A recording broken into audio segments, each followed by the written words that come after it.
Good morning दोस्तों, स्वागत है आपका आज के मुख्य समाचारों में। जी हां दोस्तों, आपको यहां पर देखने को मिलेंगी सुबह से लेकर शाम तक की तमाम बड़ी खबरें, मुख्य समाचार, ब्रेकिंग न्यूज अपडेट्स के रूप में। तो दोस्तों, आप सभी लोगों से रिक्वेस्ट है इस वीडियो को ज्यादा से ज्यादा लाइक और शेयर करें।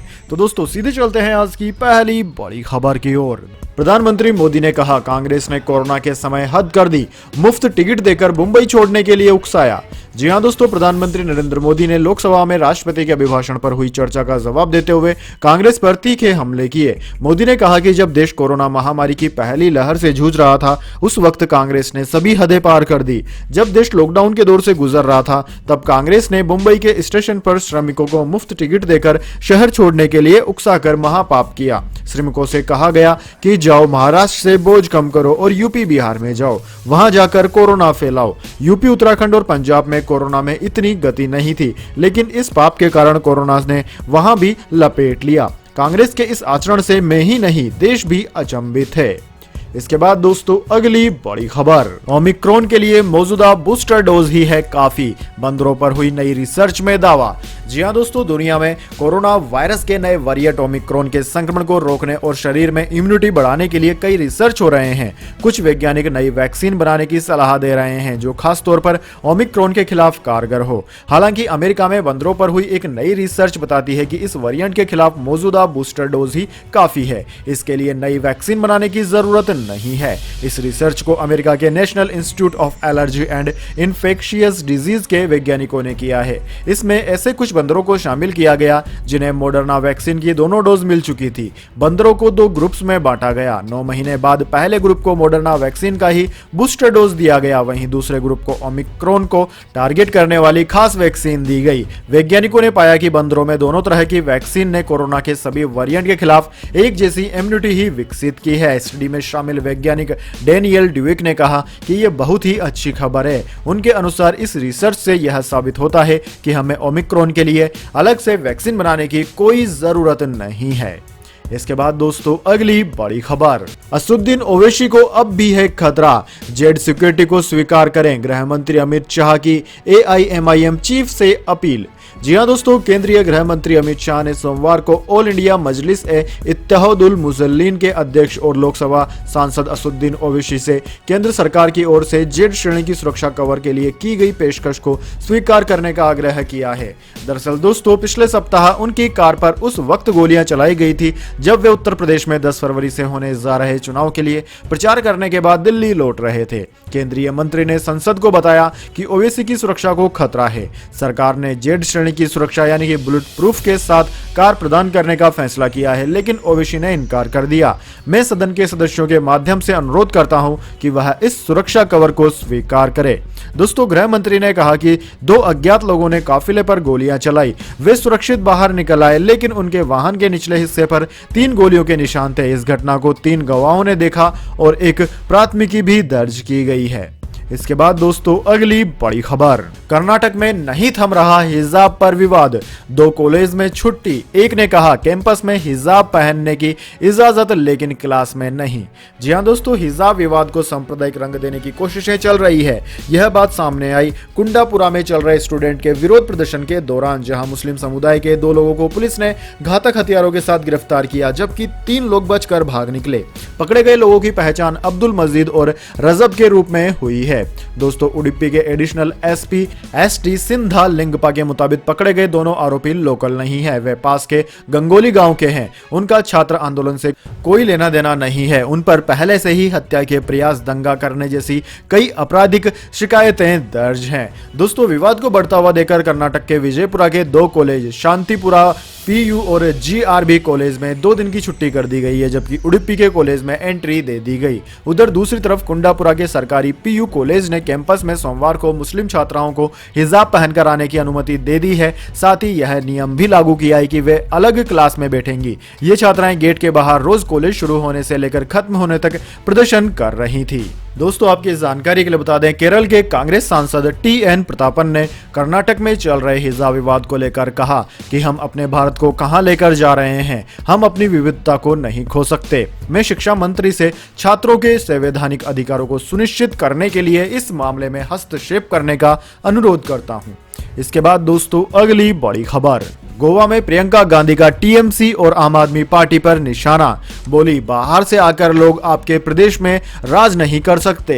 जी हां दोस्तों, कांग्रेस महासचिव प्रियंका गांधी ने गोवा में सोमवार को एक रैली को संबोधित किया और कहा कि आज गोवा की सबसे बड़ी जरूरत यह है कि गोवा फिर से गोवा के लोगों के हाथों में आए। उन्होंने इस दौरान आम आदमी पार्टी पर निशाना साधते हुए कहा कि बाहर से आकर लोग आपके प्रदेश में राज नहीं कर सकते। प्रियंका ने इस दौरान बिना नाम लिए तृणमूल कांग्रेस को भी घेरा और कहा कि यहाँ बहुत सारी बाहर की पार्टियां आ गई है। ये गोवा को मजबूत बनाने या विकास के लिए नहीं आई, बल्कि इस मकसद से आई है कि उन्होंने खुद को एक राष्ट्रीय पार्टी के तौर पर दिखाने का फैसला किया है। वो चाहते हैं कि उनकी पार्टी बढ़े और वो नहीं चाहते गोवा की जनता आगे बढ़े। प्रियंका गांधी ने इस दौरान कहा कि अगर गोवा में उनकी पार्टी सत्ता में आती है तो सरकारी कोष से 500 करोड़ रुपए रोजगार सृजन के लिए जारी किए जाएंगे और सरकारी नौकरियों में महिलाओं को 30% आरक्षण मिलेगा। उन्होंने 14 फरवरी को होने वाले विधानसभा चुनाव से पहले गोवा के नुवेम में एक जनसभा को संबोधित करते हुए यह भी कहा कि सरकारी नौकरियों के आवंटन में होने वाले घोटालों पर लगाम लगाने के लिए एक कर्मचारी चयन आयोग का गठन भी किया जाएगा। गोवा के लिए रविवार को जारी कांग्रेस के चुनावी घोषणा पत्र का जिक्र करते हुए प्रियंका गांधी ने भरोसा दिलाया कि राज्य सरकार की नौकरियों में महिलाओं को 30% आरक्षण दिया जाएगा। कांग्रेस महासचिव ने यह भी कहा कि राज्य में रोजगार सृजन के लिए सरकारी कोष से 500 करोड़ रुपए जारी किए जाएंगे।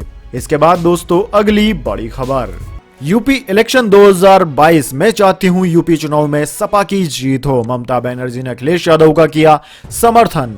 जी हां दोस्तों, यूपी चुनाव से पहले पश्चिम बंगाल की मुख्यमंत्री ममता बनर्जी ने अखिलेश यादव को अपना समर्थन दिया है। उन्होंने कहा कि वह चाहती है कि आगामी उत्तर प्रदेश की विधानसभा चुनाव में समाजवादी पार्टी की जीत हो। अगर लोग उनका समर्थन करते हैं तो इस चुनाव में अखिलेश जी के जीतने की संभावना है। ममता बनर्जी ने कहा कि मैं वाराणसी भी जाऊंगी और शिव मंदिर में दिया जलाऊंगी। मैं जानती हूं वाराणसी प्रधानमंत्री मोदी का लोकसभा क्षेत्र है, लेकिन कोई भी कहीं भी जाने के लिए स्वतंत्र है। मैं चाहती हूं यूपी चुनाव में सपा की जीत हो। पंजाब में हम आगामी लोकसभा चुनाव लड़ेंगे। ममता बनर्जी 2024 के चुनाव की तैयारी में जुटी हुई है और विपक्ष को एकजुट करने की कोशिश कर रही है। ममता बनर्जी अखिलेश यादव के समर्थन और चुनावी धार देने के लिए 2 दिवसीय दौरे पर लखनऊ आ रही है। वह सोमवार देर शाम लखनऊ पहुंचेंगी। दोस्तों, प्राप्त जानकारी के अनुसार ममता बनर्जी सोमवार को अखिलेश यादव के साथ संयुक्त वार्ता भी कर सकती हैं। इसके बाद दोस्तों अगली बड़ी खबर, अब कोई नहीं उठा सकेगा ईवीएम पर सवाल। यूपी में पहली बार सभी बूथों पर इस्तेमाल होने जा रही है वीवीपैट मशीन। जी हां दोस्तों, चुनाव के नतीजे आने के बाद राजनीतिक दल अक्सर ईवीएम की विश्वसनीयता पर सवाल उठाते हैं। अब इस पर विराम लगाने के लिए चुनाव आयोग ने इस बार वीवीपैट के इस्तेमाल का फैसला लिया है। पहली बार ऐसा होगा जब उत्तर प्रदेश में सभी पोलिंग बूथ पर वीवीपैट मशीनें लगाई जाएंगी।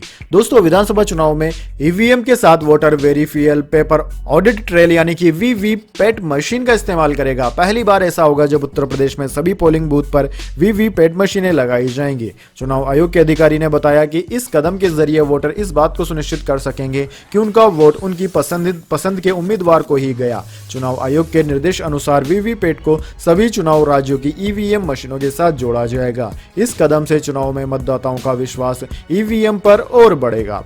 इसके बाद दोस्तों अगली बड़ी खबर, शेयर मार्केट अपडेट, लाल निशान के साथ बंद हुआ बाजार। सेंसेक्स 1030 अंक टूटा, 17,300 के नीचे बंद हुआ निफ्टी।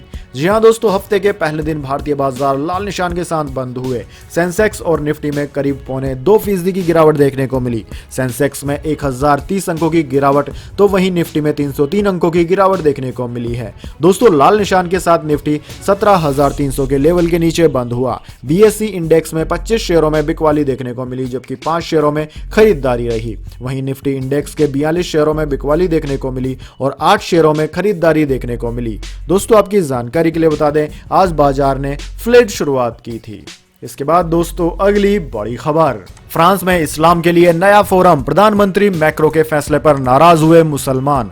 जी हां दोस्तों, फ्रांस की इमैनुअल मैक्रो सरकार ने इस्लामिक चरमपंथ से निपटने के लिए एक नया निकाय द फोरम ऑफ इस्लाम बनाने का फैसला किया है। सरकार का कहना है कि वो इसके जरिए फ्रांस में इस्लाम को फिर से आकार देगी। इस निकाय में इमाम और आम लोग होंगे जिन्हें फ्रांस की सरकार द्वारा चुना जाएगा। सदस्यों में कम से कम 1/4 महिलाएं होंगी। समाचार एजेंसी एपी के मुताबिक फ्रांस की सरकार की तरफ से बताया गया है कि निकाय के के सदस्य मुस्लिम समुदाय का मार्गदर्शन करने में मदद करेंगे। फ्रांस में पिछले कुछ वर्षों में चरमपंथी हमले बढ़े हैं।